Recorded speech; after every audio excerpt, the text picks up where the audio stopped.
Hello and welcome to another episode of Bare Bones Wargaming, a show with no bells, no whistles, no frills, just a man, a camera, and his game. Today on this episode, now those of you who are longtime viewers and subscribers here, you probably recognize this game. This is Crete, 1941, from World at War magazine. I don't know, issue maybe 47, 46, I don't know off the top of my head. It was a while ago. 47, I was right, from way back in 2016. The reason I have this out, and of course I've already done a playthrough video of this, so this video is not going to be a playthrough, or even really, not really a review either, but just kind of a discussion, as the 80th anniversary of Operation Mercury will be commemorated here this coming Thursday, the 20th of May, way back in 1941. Now, Operation Mercury is one of those parts of World War II that endlessly fascinates me ever since I found out about it. And I first found out about it years ago when a relative, I forget which aunt, uncle, somebody gave me a gift certificate. And I went to Walden Books. Remember Walden Books? I'm sure some of you do. And I got this book with the gift certificate, The Lost Battle, Crete by Callum MacDonald. This was the first book I ever read on Crete. And there's not a whole lot of books out there, by the way, on Crete. But I read it and it just kind of fired my imagination. I just found it very interesting. I've read some of the other books out there too. There's a book called Crete 1941 that was published during the 60s, as I recall. I picked that up somewhere. Hunters from the Sky, another book. And then, of course, there is the, what's his name? Beaver book. Yeah, Anthony Beaver. He wrote about Crete. But his book is actually broken into two parts. The first part is all about the airborne assault and capture of the island, and the second half is all about the resistance effort that went on after that. So, excuse me. So for this episode, I'm just going to take a little bit of time here and talk about some things I've been playing this game, obviously, with that anniversary coming up. And of course, next month is the 80th anniversary of Operation Barbarossa, commencing the biggest land campaign and war in all of human history. It's just mind-boggling. I just started reading War Without Garlands the other day, which, if you've read that book, it seems very interesting so far. I'm enjoying it, but man, this is kind of, I'm going to quickly digress here, but really, seriously, the format of the book, 2 columns, font that small.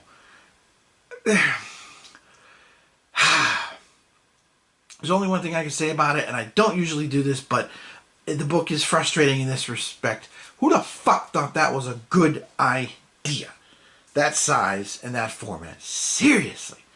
God, old eyes like mine, it's been kind of rough. But I'm persevering because the book is supposed to be very good. So, onward and upward, so to speak. So anyway, I'm reading that too, and you can expect some Barbarossa-related topics and maybe even games. I'm not sure which games I haven't highlighted on my channel. I'll have to take a look at that particular playlist. I have a whole playlist on the Eastern Front sometime in the near future. But for now, just a couple things. And again, I'm not the world's greatest strategist. I'm not pretending that I am. I enjoy playing these games. I've always enjoyed exploring and messing around with stuff, but I would not claim to be the best at strategy, tactics, any of that stuff. It's just, I enjoy it, I explore it. There's probably some things that, I haven't even thought of that I'm sure other people have, but since I play solo, I've never come across. But anyway, the point being is, I'm just going to share some thoughts here, and if you have ideas or responses to some of my thoughts, feel free to say so in the comments, kind of discussion and such that can be done, so to speak. So anyways, you can see here, this is my second go around at Crete. The first time, skin of my teeth, I managed to capture the island. Only ended up with 94 victory points, which is still a draw, but that was tough. So I'm just going to talk about a couple things here. Of course, as far as the campaign went, there was the first all airborne assault in history. One of the things that always boggles my mind about this campaign is the fact that the Germans had most of their weapons in canisters. So when they jumped, they had to get the canisters. Basically, they had just small arms on them, nothing big. Not even a whole lot of ammunition, too. Everything was in these canisters. That just that boggles my mind. Think of that scene in A Bridge Too Far when all those canisters are coming down and that one young man goes running across there trying to get it, and he gets shot by the sniper, and the canister turns out just to have more red berets for the airborne division. I mean, it's sad among other things, but that's what this was like. So this, whew. Of course, nowadays the airborne is different. I had two buddies that I graduated high school with that were in the airborne, and one was, one time he was telling me he had an M60 gunner, and he was supposed to have it strapped to his leg, but when he jumped out of the airplane, he was like, dang, he was, I feel kind of light. They hadn't attached it securely. It fell. So when he hit the ground, he started running around because it was dark. They did a night drop. He's running around asking everybody, anybody seen an M60 anywhere? So, didn't do that back in the day, though. Not back in 41. They had those canisters, and you had to get out of your hands on those canisters. So, that contributed to the high casualty rate with all this and stuff. So, speaking of dropping, one of the things I've always toyed with is, you know, direct or not direct, so to speak, to paraphrase Shakespeare. Because basically, you have your three major airfields. You have Herculeon, Retimo, and Malimi. And of course, the question is, should you drop directly on the airfields, or should you drop somewhere nearby, like Malimi Town, or this unnamed rough space over here to the east of Herculeon? That's always a debate, and it can be very dicey because of the stacking limits with the planes. Because if you try to maximize your drop, which is 3 planes loaded up with 3 units, that counts as 6. So you can't get any of your Stukas, mostly Stukas, as air support or even fighter support. And all these spaces begin the game with some kind of support units, which could be headquarters or artillery or anti-aircraft guns. And of course, if they hit your plane, you're looking at losing victory points not only for the plane, but for the unit itself for being reduced. So, the debate is, and of course it's a race against time, because time is of the essence. For every turn up here that you manage to capture or force the evacuation of the Allies, you get 10 extra victory points. So, drop it on the airfields directly, or you can see here I've got on this end of the map, I think it's showing up. Nope, actually it isn't. Hold on, let me turn it just a little bit. Over here, on this end of the map, I usually drop airborne troops here in this plain space and then attack into here to secure this port all by itself. So it really is a debate about what to do there. The casualties can be atrocious if you drop directly on, but again, if you want to get units in brought by air landing mode, you have to at least contest those airfields in order to do that. So in order to bring in the 22nd Air Landing Division, which is these guys, or the Mountain Division, which I don't have on the map here yet, you have to get at least those airfields contested. So it is a debate. I've tried it both ways. A lot of times it depends on the breaks, depends on the outcome of the combat. It also depends, though, on who's there. You can see all these units face down here. As the player, you don't know what British units are there.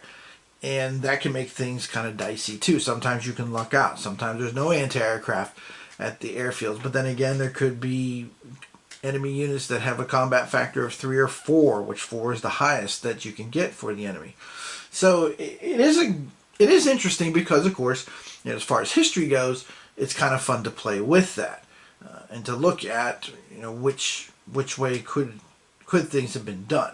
So the airfield versus the non-airfield is an interesting aspect of the game. Amphibious assault is another one too, but of course in order to do that you got to bring down the Royal Navy. Now the Royal Navy you can spend your time pounding on with airstrikes, and then of course you can score victory points. Of course you can also score no victory points as well too, depending on what you roll for damage, which is important to the game because you do need those victory points.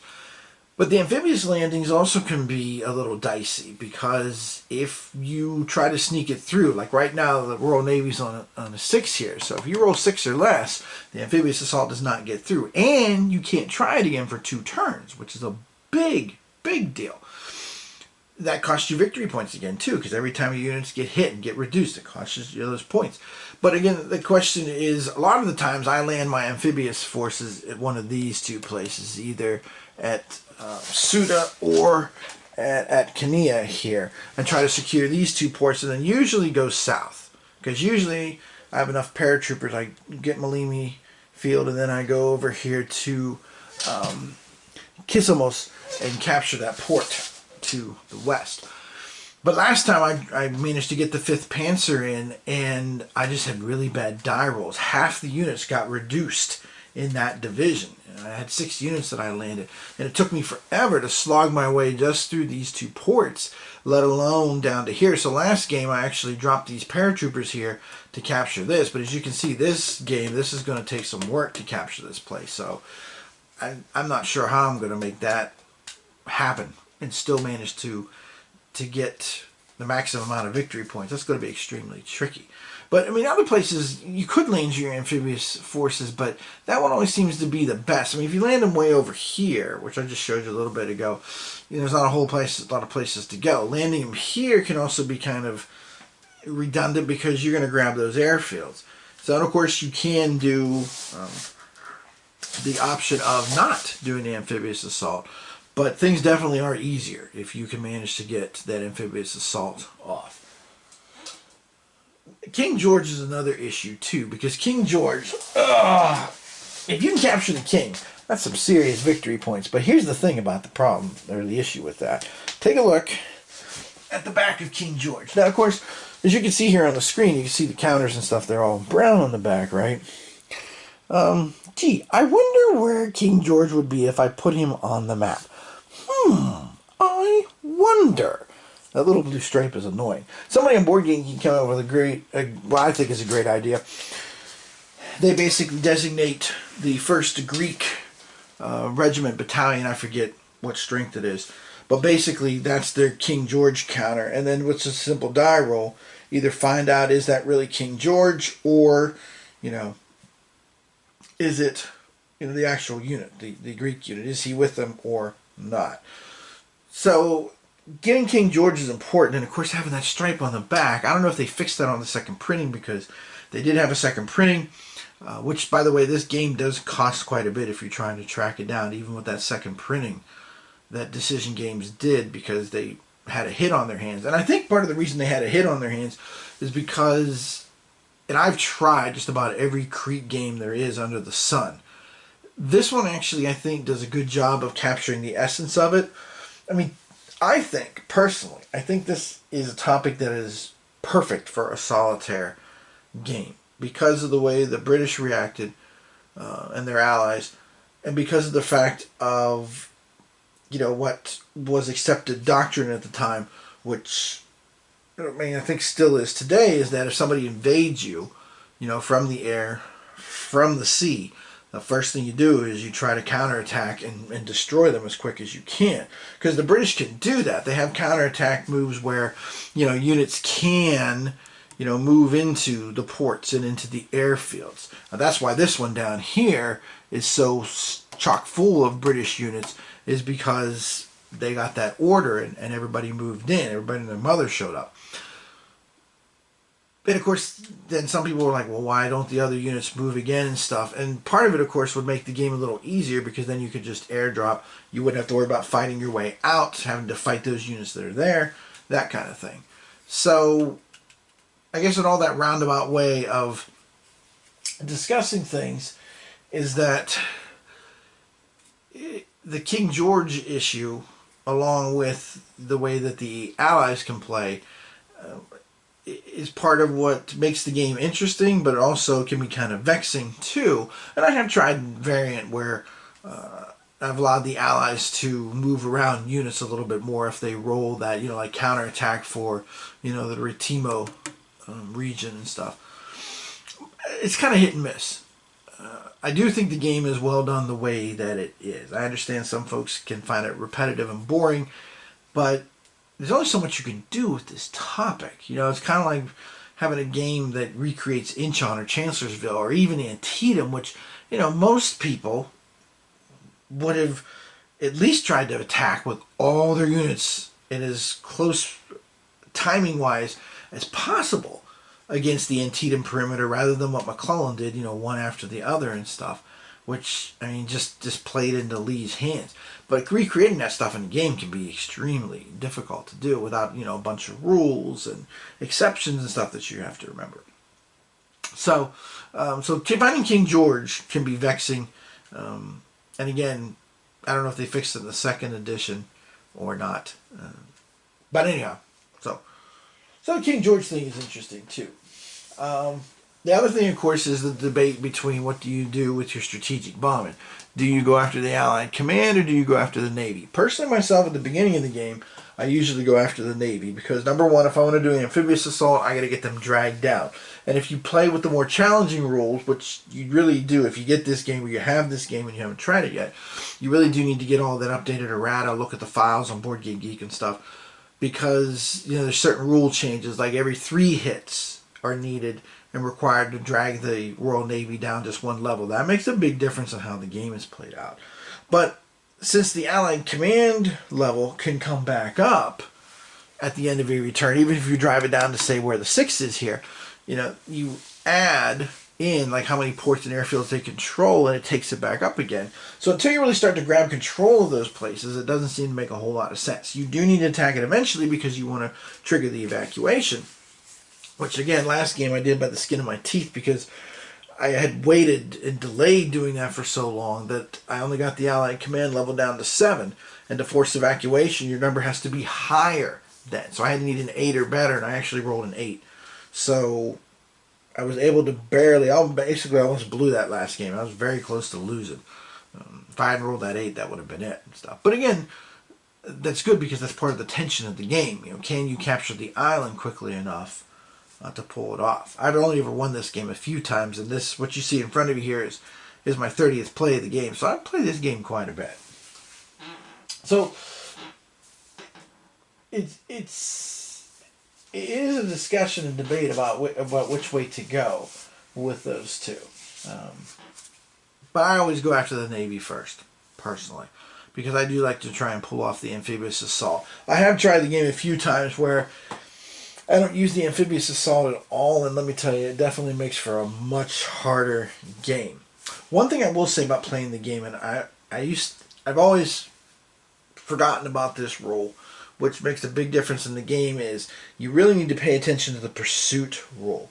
Because the pursuit rule, if you clear a space out, let's say like this space here, then the pursuit rule allows these units, after they do that, to move into the next space. And if there's an enemy unit there, if there's a British and Allies unit there, they have to do the counterattack during the counterattack phase. That can make a big difference. Now you can only do it with mobile units. These guys, so like the folks that are in, do I even have any support units? I have to have support units somewhere. I might have got pounded. But the ones that they're like this British one here, the yellow number at the bottom, those are support units.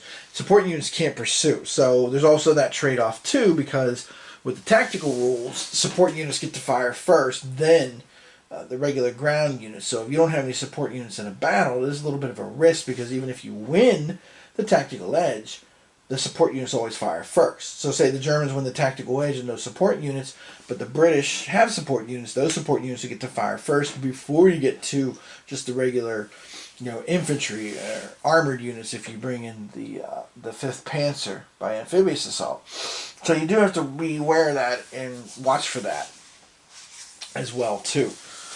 So anyway, that's the way I kind of do it. I've tried it, and again, I've played this game enough. It's easy to set up. There's a lot of replay value here, in my opinion. That I've tried to hit the Allied command early or fairly quick after the first 2 turns, but it's dicey, especially if you're not grabbing things fast enough. Like here right now, you can see I'm starting deep into turn 3. I'm about to do the Axis ground combat phase, and so far there's 10 objectives altogether, 3 airfields, 7 ports. I only have control of 1, 2, 3. That's it. That's all I have control of. Now I'm fighting for a couple more. The one that's way down here just off the camera, and then up here too. And also Ortimo airfield. But which, as you can see from the orange stripes there, that went very badly with that drop. And of course, losing your airborne troops is extremely costly, because if they get reduced and then they get eliminated, that's 5 victory points you just lost. That's huge in this game. So anyway, so this is a game again that I'm trying to direct drops on the airfields, and mixed results so far. But yeah, Nature of the Beast. But again, it's a game that sets up quick, plays quick, so which is good because from a standpoint of playing with history, which I've always advocated, and when I was teaching, I always used to try to design things for the kids so they could do that, so they could explore things, and if they had their own ideas about how to handle things, go ahead and try it, see what happens. Yeah.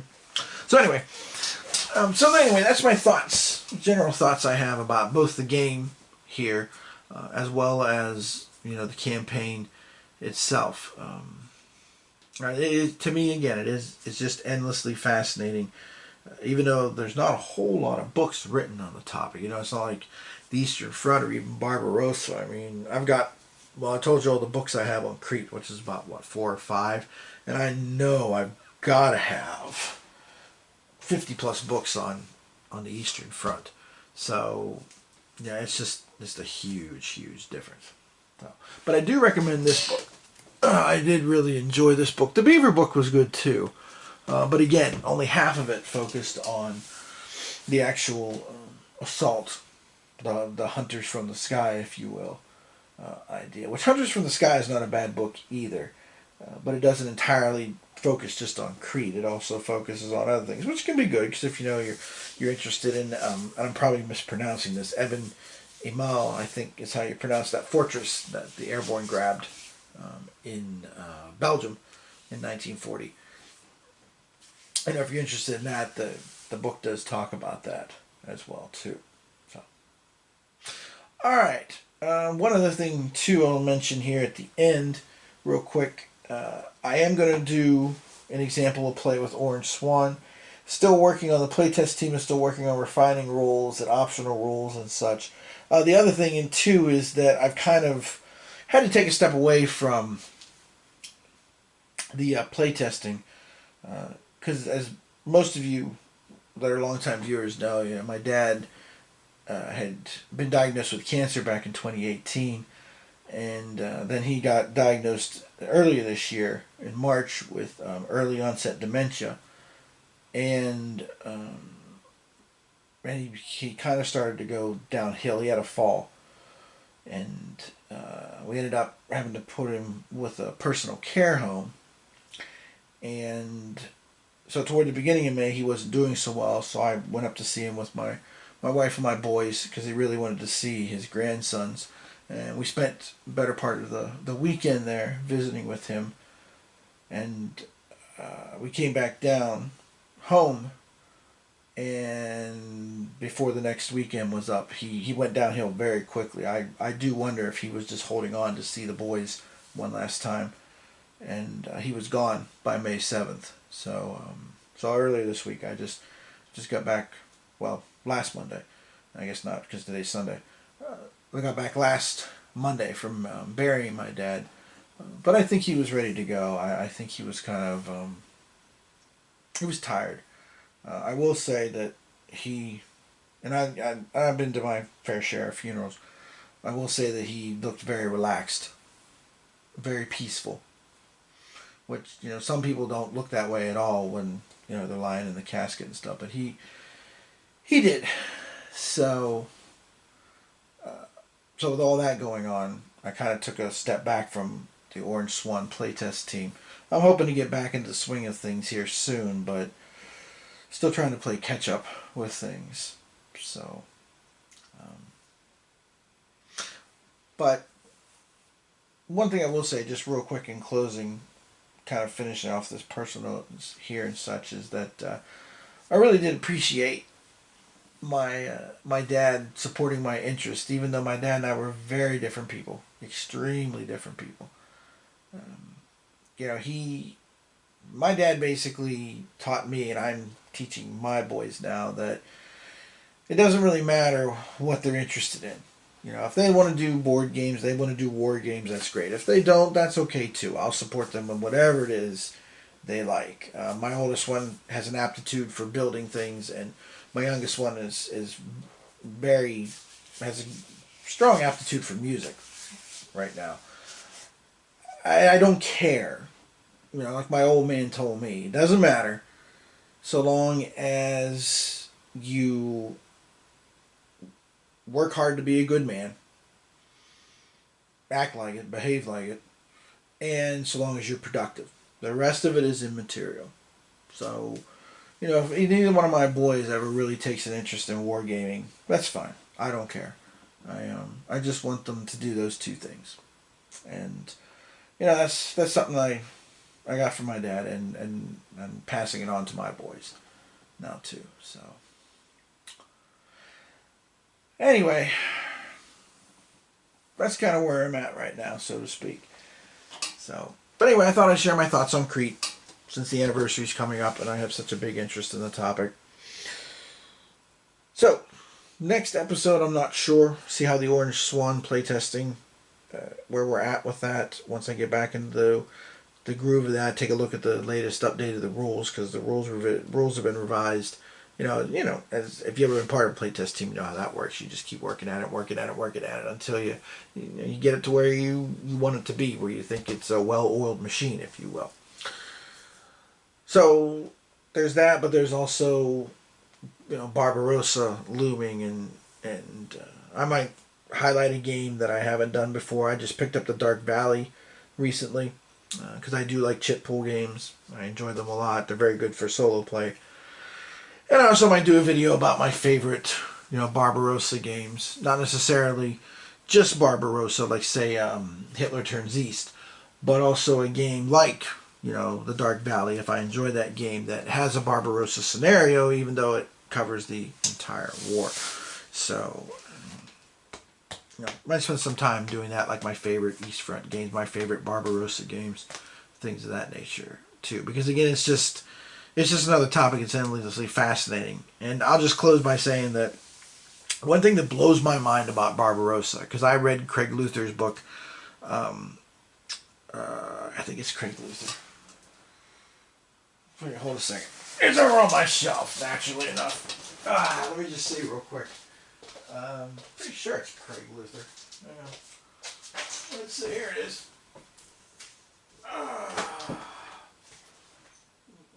Yeah, Craig Luther. His book, Barbarossa Unleashed.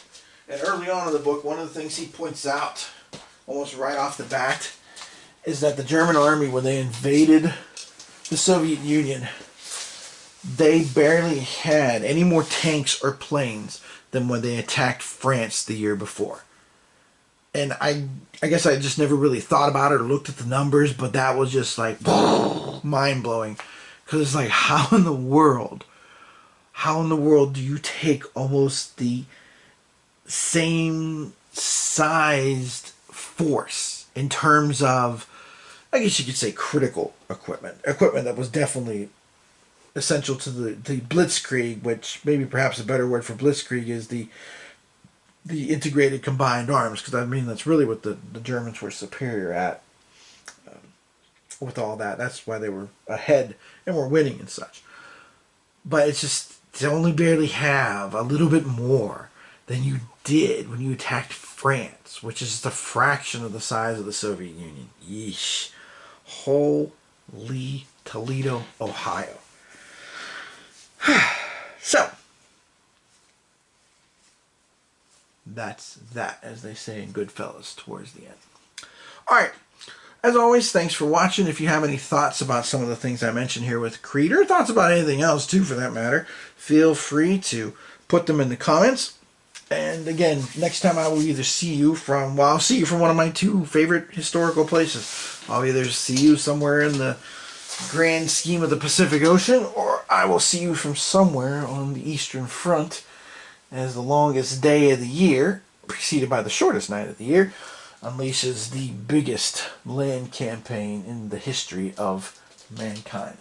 So, as always, this is Tim Korchnoi from Bare Bones Wargaming, saying thanks for watching, and I'll see you next time, either from the vast expanse of the Pacific, or the rolling steppes, or the primeval forests, or the sandy tracks that shocked the Germans with the roads were, I mean the Soviet Union of Mother Russia.